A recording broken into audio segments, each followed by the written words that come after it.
नमस्कार, Kumar astro science में आपका स्वागत है मेरे एक नए वीडियो के साथ। आज के इस वीडियो में हम बात करेंगे मेष लगन वाले जातकों के लिए शनि और गुरु के मार्गी होने का जो फल है।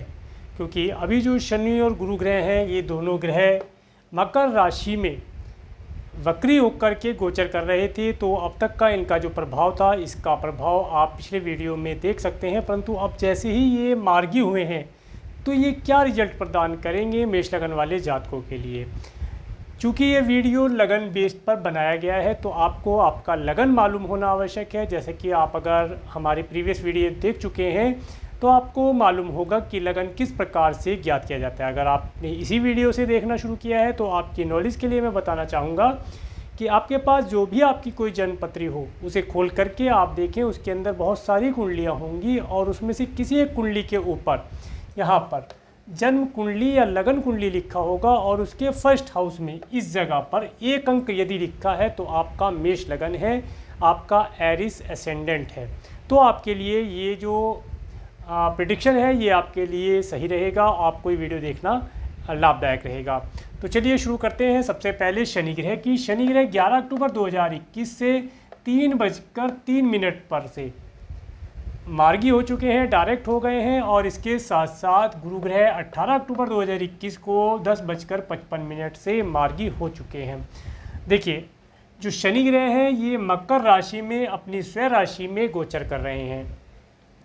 मेष लगन वाले जातक 11 अक्टूबर से पहले इस बात का अनुभव कर रहे होंगे कि उनके कार्य क्षेत्र में, क्योंकि ये जो हाउस है, यह मेष लगन वाले जातकों के लिए उनका कार्य क्षेत्र है।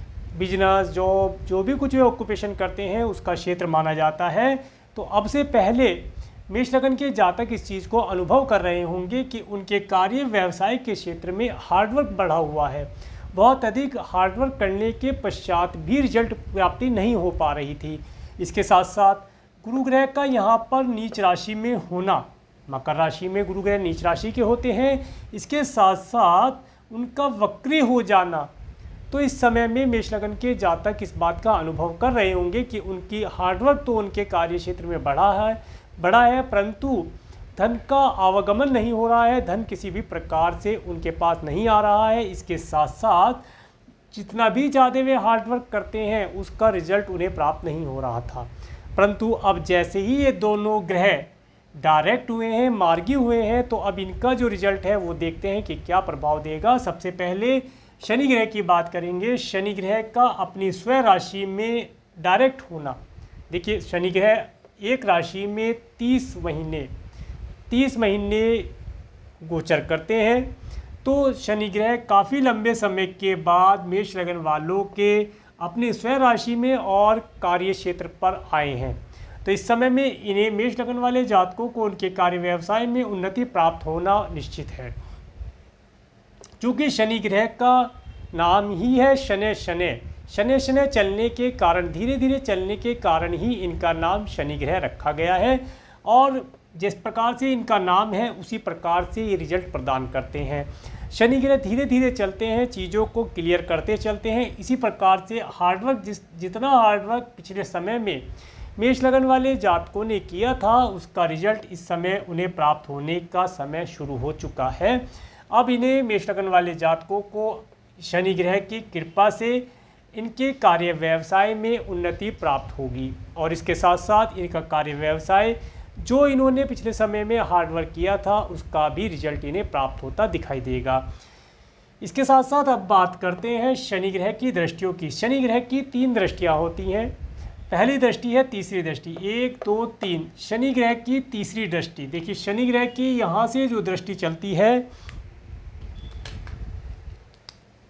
शनि ग्रह की जो दृष्टि है, यहाँ से स्टार्ट होकर के तीसरी दृष्टि, जो इनके खर्चे के स्थान पर पड़ती है। परंतु यहाँ जो खर्चा शनिदेव कराएंगे, उसके विषय में भी देख लेते हैं। यहाँ जो शनिदेव खर्चा कराएंगे, वह दान पुण्य आदि के कार्यों पर, किसी की हेल्प करने के कार्यों पर। इसके साथ साथ जो इनका ये खर्चा होगा, ये किसी की हेल्प, किसी प्रकार की कोई विदेश संबंधी यात्रा या विदेश से जुड़े किसी कार्य व्यवसाय में, या ये कहें कि इंपोर्ट एक्सपोर्ट से संबंधित यदि इनका कोई व्यापार व्यवसाय है, तो उसमें ये इन्हें तरक्की प्रदान कराएंगे। इसके साथ साथ एक नेगेटिव रिजल्ट भी देते हैं। इस समय में जो और प्लेनेट की अगर अभी हम बात नहीं कर रहे हैं, केवल शनि और गुरु ग्रह की ही बात करेंगे, तो अगर पिछले समय में मेष लगन वाले जातकों को कोई डिजीज़ थी या इनके किसी रिलेटिव को, किसी फैमिली मेम्बर को कोई डिजीज़ थी या इनका कोई मित्र पिछले समय से किसी बीमारी को फेस कर रहा था, तो हो सकता है कि उसकी बीमारी के ऊपर भी इन्हें कुछ धन खर्ची करना पड़ सकता है। ये भी एक पॉजिटिव ही साइन है, क्योंकि अगर आपका कोई कलीग्स है, आपका कोई रिलेटिव है, आपका कोई फ्रेंड है, अगर वह किसी प्रॉब्लम में है, किसी डिजीज़ को फेस कर रहा है और आप उसकी हेल्प कर सकते हैं, तो हेल्प करने से आपको लाभ ही प्राप्त होगा। कारण क्योंकि 12वां घर जो होता है, ये 12th हाउस जो होता है, यह भगवान का घर माना जाता है। जो भी खर्चा आम जिंदगी में करते हैं, दान पुण्य इत्यादि करते हैं, किसी की हेल्प करते हैं, वह सभी धन इस हाउस में जमा हो जाता है नेक्स्ट बर्थ के लिए, ऐसा एस्ट्रोलॉजी बताती है। तो ये रही तीसरी दृष्टि के बाद। इसके बाद बात करते हैं शनि ग्रह की 7वीं दृष्टि की। शनि ग्रह की 7वीं दृष्टि जब मेष लगन वाले जातकों के 4th हाउस पर पड़ती है, तो पिछले समय में हो सकता है मेष लगन वाले जातकों को उनके घर का सुख प्राप्त ना हो पा रहा हो, या घर के अंदर का माहौल इतना अच्छा या शांति प्रिय ना रहा हो, जो भी इनकी कंडीशन नहीं होगी। परंतु अब जैसे ही शनि ग्रह की यहाँ पर दृष्टि पड़ती है, वह बताती है कि इस समय में ये अपने घर के अंदर कुछ रेनोवेशन का कार्य भी कर सकते हैं। इसके साथ साथ ये अपने घर को मजबूती देने के लिए घर की सुरक्षा के ऊपर अधिक धन खर्चा करेंगे। इसके साथ साथ इस समय में जो नेगेटिव रिजल्ट यहाँ पर बताते हैं, वो ये बताते हैं कि इस समय में मेष लगन वाले जातकों को अपनी माता के स्वास्थ्य के लिए केयरफुल रहना चाहिए। अगर मेष लगन वाले जातकों की माता का स्वास्थ्य किसी कारण से पिछले समय से खराब रहा था, तो इस समय में उन्हें उनकी हेल्थ के लिए बहुत अधिक केयरफुल रहना चाहिए। समय समय पर उनका रूटीन चेकअप इत्यादि कराते रहना चाहिए। यह समय उन्हें उनके हेल्थ के लिए इशू देने वाला हो सकता है। इसके साथ साथ मेष लगन वाले जातक इस समय में अपनी ओल्ड एज के लिए कुछ प्लानिंग कर सकते हैं। अभी जो मैंने माता के स्वास्थ्य के विषय में बात बताई, इसके ऊपर एक चीज़ मैं और यही बताना चाहूँगा कि जो भी हो, यहाँ पर गुरु ग्रह की भी सप्तम दृष्टि है। दोनों ग्रहों की सप्तम दृष्टि घर, परिवार और माता के स्वास्थ्य, माता के ऊपर होने से लाभ की प्राप्तियाँ होंगी, ये चीज़ निश्चित है। आगे गुरु ग्रह की जब बात करेंगे तब बताएंगे कि किस प्रकार के लाभ प्राप्त हो सकते हैं। तो इस समय में मेष लगन के जातक अपनी ओल्ड एज को प्लान कर सकते हैं। अपनी ओल्ड एज के लिए, आगामी भविष्य के लिए कोई योजना बना सकते हैं। लंबी दूरी की जो योजनाएं होती हैं कि लंबे समय के अंतराल के बाद उन्हें क्या कार्य करना है, उसके विषय में योजना बनाने का समय रहेगा। इसके बाद बात करेंगे शनि ग्रह की 10वीं दृष्टि की। शनि ग्रह की 7, 8, 9, 10 10वीं दृष्टि जब इनके 7th हाउस पर पड़ती है, इस समय में ये देखेंगे कि इनका जो स्पाउस है, यह स्पाउस का घर है मेष लगन वाले जातकों के लिए। इसके साथ साथ ये इनके पार्टनर, इनकी पब्लिक लाइफ का भी घर माना जाता है। इस समय में मेष लगन वाले जातक महसूस करेंगे कि इनका जो पार्टनर है, बिजनेस पार्टनर की पहले बात करते हैं, बिजनेस पार्टनर है, वह भी किसी प्रॉब्लम में हो सकता है, तो उसकी हेल्प भी करना आपके लिए लाभदायक रहेगा। उसकी भी हेल्प आपको करनी चाहिए। इसके साथ साथ इस समय में मेष लगन के जातक देखेंगे कि इस समय में उन्हें पब्लिक से जो नेम फेम मिलना था, पिछले समय में जो नेम फेम मिलना था, वह धीरे धीरे करके उन्हें मिलना शुरू होगा। देखिए, अचानक से कुछ नहीं होगा। शनि ग्रह जो भी कार्य करते हैं वो धीरे धीरे करके करते हैं, तो धीरे धीरे करके उन्हें पब्लिक में रेपुटेशन मिलना। इसके साथ साथ उनके जो स्पाउस है, स्पाउस से इस समय में ज़्यादा बातचीत करना, या ये कहें कि स्पाउस का जो मन है वो बिल्कुल विपरीत रह सकता है। कारण क्योंकि इस समय जो इनका स्पाउस है वह किसी और विचार के लिए, किसी और कार्य के लिए विचार कर रहा है, और मेष लगन वाले जातक अपने स्पाउस से अपने कार्य व्यवसाय में हेल्प कराने के लिए प्रयास करना चाहते हैं, जो इस समय में नहीं हो पा रहा है, जिसकी वजह से हो सकता है स्पाउस की और इनकी आपस में कुछ अंडरस्टैंडिंग ना बन पाए। तो ये था शनि ग्रह के बारे में। अब बात करेंगे गुरु ग्रह के बारे में। गुरु ग्रह यहाँ पर बैठ करके आपके कार्य व्यवसाय में जो धन का आवागमन रुका था उसे फिर से देना शुरू करेंगे। जैसे जैसे ये 18 अक्टूबर से आगे की तरफ बढ़ेंगे वैसे वैसे आपको पॉजिटिव चीज़ों की प्राप्तियां होनी शुरू हो जाएंगी। आपके कार्य व्यवसाय में जो भी धन का आवागमन रुका था वह स्टार्ट हो जाएगा। आने वाले समय में आपको धन की प्राप्तियां होनी शुरू हो जाएंगी। इसके बाद बात करेंगे गुरु ग्रह की 5वीं दृष्टि की। गुरु ग्रह की 5वीं दृष्टि 1 2 3 4 5 गुरु ग्रह की 5वीं दृष्टि जब आपके सेकंड हाउस पर पड़ती है तो ये बताती है इस समय में आपको धन, कुटुंब, परिवार, इन सब चीज़ों का लाभ प्राप्त होगा। इस समय में आप देखेंगे कि आपका जो भी कोई धन है, धन से संबंधित अभी अगर आपकी कोई प्रॉब्लम आप पिछले समय से फेस कर रहे थे तो वह प्रॉब्लम आपकी शॉर्ट आउट हो जाएगी और आपके पास धन का फ्लो बना रहेगा, धन आपके पास आता रहेगा। देखिए एकदम से फ्लो तो ज़्यादा नहीं होगा, परंतु धीरे धीरे करके जैसे जैसे ये प्लेनेट आगे बढ़ेंगे वैसे वैसे आपको धन की प्राप्तियां होनी शुरू हो जाएंगी। इस समय में आपका कुटुंब भी आनंद से रहेगा। इस समय में आप देखेंगे कि आपको अच्छे और स्वादिष्ट भोजन का लाभ भी प्राप्त होता नजर आएगा। और यदि आपका किसी प्रकार से कार्य व्यवसाय फॉरेन से रिलेटेड है, फॉरेन से रिलेटेड किसी कार्य व्यवसाय को आप करते हैं तो इस समय में आप फॉरेन से रिलेटेड धन भी प्राप्त कर पाएंगे।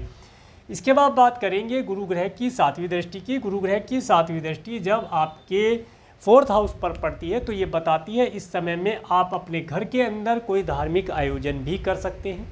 इसके साथ साथ इस समय में आपको आपकी माता का जो स्वास्थ्य है, जो पिछले समय में शनि ग्रह की दृष्टि की वजह से जो मैंने बताया कि खराब हो सकता है, कोई हेल्थ रिलेटेड इशू आ सकता है, परंतु उसके अंदर कोई मेजर इशू नहीं आएगा क्योंकि गुरु ग्रह की भी 7वीं दृष्टि पड़ रही है। गुरु ग्रह की दृष्टि होने से माता के स्वास्थ्य में सुधार के लक्षण दिखाई देंगे, उनकी हेल्थ पहले से बेटर होती दिखाई देगी। इसके साथ साथ इस समय में मेष लगन वाले जातक अपनी माता के द्वारा या तो कोई एडवाइस प्राप्त कर पाएंगे या कोई धन इत्यादि अपनी माता से प्राप्त कर पाएंगे, ऐसा भी ग्रह बताते हैं। इस समय में जो मेष लगन वाले जातक हैं वे देखेंगे कि उन्हें अपने आगामी भविष्य के लिए या ये कहें कि ओल्ड एज के लिए कुछ धन का संचय करना या धन की प्लानिंग किस प्रकार से करें उसके विषय में भी ये विचार विमर्श कर पाएंगे। हो सकता है ये अपनी माता से कुछ इस प्रकार का विचार विमर्श करें कि आने वाले समय में किस प्रकार से धन को संचय किया जाए जो इनके ओल्ड एज में काम आ सके। इसके बाद बात करेंगे गुरु ग्रह की 9वीं दृष्टि की 7 8 9 9वीं दृष्टि की, ये आपके 6th हाउस पर पड़ती है। तो इस समय में गुरु ग्रह की 9वीं दृष्टि बताती है कि आपको इस समय में देखिए गुरु ग्रह की दृष्टि का यहाँ होना बताता है कि इस समय में आप यदि किसी लोन इत्यादि के लिए अप्लाई करना चाहते हैं तो वह लोन आपको आसानी से प्राप्त हो जाएगा। लोन आप ले सकते हैं, जितना आपको आवश्यकता है उतना लोन आप इस समय में ले सकते हैं। परंतु इसके साथ साथ इस समय में यदि आपका कोई फ्रेंड है या आपके मामा या मौसी को किसी प्रकार से धन की आवश्यकता है तो आप उनकी भी हेल्प कर पाएंगे, या आप अपने मामा या मौसी से किसी प्रकार से कोई धन प्राप्ति करना चाहते हैं या कोई उनसे सलाह मशवरा लेना चाहते हैं तो इस समय में वह आप कार्य आसानी से कर पाएंगे। इसके साथ साथ इस समय में हो सकता है कि आपका कोई फ्रेंड इस समय में आपसे कुछ धन इच्छा करे लेने की, धन उधारी लेने की इच्छा करे तो वह धन आपका दिया हुआ इस समय में ये सोच करके दें कि आपका दिया हुआ धन वापस तो आएगा। देखिए गुरु की दृष्टि है, 9वीं दृष्टि है, गया हुआ धन वापस तो आएगा परंतु उसके अंदर काफ़ी समय लग सकता है। तो आप अपना बजट बना करके केवल उतना ही धन आप दें जितना आप आसानी से अपना मैनेज कर सकें, क्योंकि धन आने का जो समय है वह निश्चित नहीं होगा। इस समय में दिया हुआ धन आपका लंबे समय के लिए चला जाएगा परंतु वापस आ जाएगा। तो इस प्रकार से आपने देखा कि मेष लगन वाले एरिस एसेंडेंट वाले जातकों के लिए शनि ग्रह और गुरु ग्रह का जो प्रभाव है वह किस प्रकार से रिजल्ट देगा, उनका मार्गी होना किस प्रकार से रिजल्ट प्रदान करेगा। अगर आपको मेरा ये वीडियो अच्छा लगा है तो आप मेरे इस वीडियो को लाइक करें और यदि आप मेरे चैनल पर नए हैं तो मेरे चैनल को सब्सक्राइब करें जिससे आने वाले नए वीडियो का नोटिफिकेशन आपको मिल सके। और मेरे इस वीडियो को प्रेमपूर्वक देखने के लिए, मेरे इस चैनल पर प्रेमपूर्वक बने रहने के लिए आपका प्रेमपूर्वक धन्यवाद। नमस्कार।